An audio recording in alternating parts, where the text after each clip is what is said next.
Hi everybody, welcome to a special edition of the Garden Muse. We are taking a field trip to the forest. I wanted to show you a new love, something that I fell in love with just recently that I've discovered, and that is hickory. Yes, so I have found a hickory tree in the forest. Oh, squirrel. Sorry. That's my attention span. But anyway, so I found a hickory tree here in the forest. Now, I identified this one as a shagbark hickory. There are different varieties, but this one is kind of really easy. It almost kind of gives itself away when you see it. It's got shaggy, if you take a look at the bark here, trying to get a good thing. Oh yeah, look at that. Look how shaggy that is. And that's a shagbark hickory. So that's kind of like a nice easy way of figuring out which is which. And these guys are fantastic. Now I know everybody knows hickory smoke and everything like that, but these are so much more than just for smoking your meat. So I want to go ahead and make this video to show you the different things you can make with sweet hickory. I'm going to go ahead and harvest some of this. I'm only going to take like the outer sides.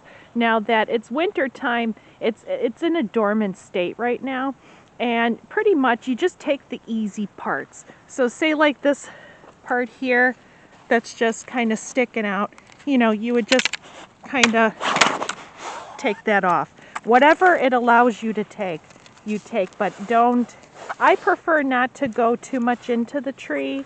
I don't want to hurt the tree. Yeah, we don't want to hurt it. We just want to gently harvest off of it and just let it regrow for the next time around. And you could just keep coming back. Don't come back too much. You don't want to overdo it. But yeah, as long as you don't overdo it, you know, you just harvest what you need from the tree. So I'm going to go ahead and take just little pieces like this. Now you could clear off, I'm going to show you when I get back at the house. All you have to do is get a scrub brush, and you could just scrub this with some water, with some hot water.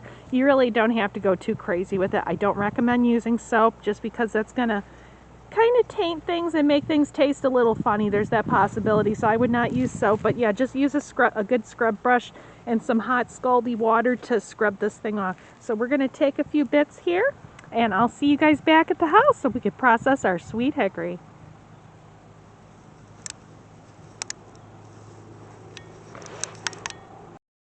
Hey everybody, welcome back. So I went ahead and we came home and I scrubbed the hickory, I scrubbed the hickory bark. So I just kind of used like a brush like this. This is like my all-purpose kitchen brush. And this worked really well. I just used that with some hot water, and I gave the wood that I harvested a good brushing. And this is what it looks like when it's finished.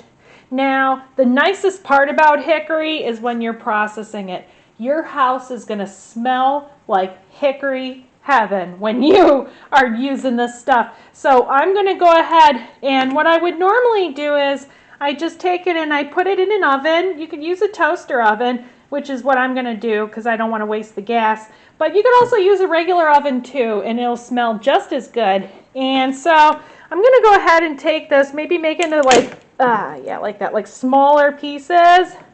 And then I'm going to take these smaller pieces and you stick them in your oven. Now, I suggest keeping the heat low. I don't make it very high. So probably like 300, 325.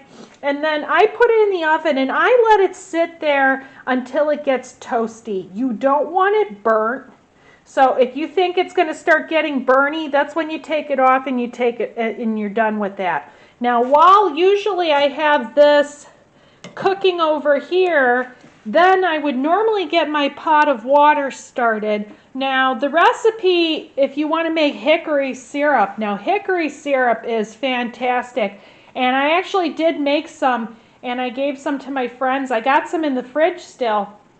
It's pretty awesome stuff. It's totally comparable to maple syrup, which is what people would do sometimes if they didn't have access to maple syrup. You could just take some hickory and you could boil this and sweeten it up and make a syrup, and boom, there you go.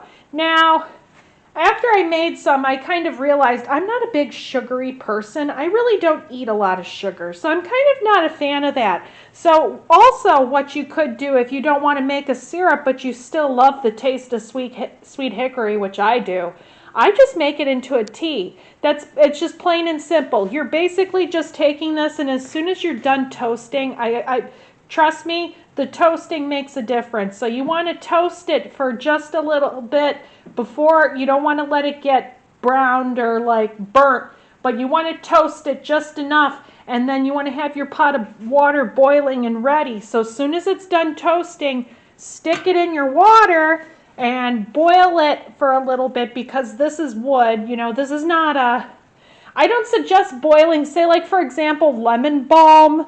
That's not a good thing to boil because it's got volatile oils, but with this one you could boil. That's okay. So yeah, give this one like a quick boil and then add some honey and boom. You know, I mean, like you got some tea here.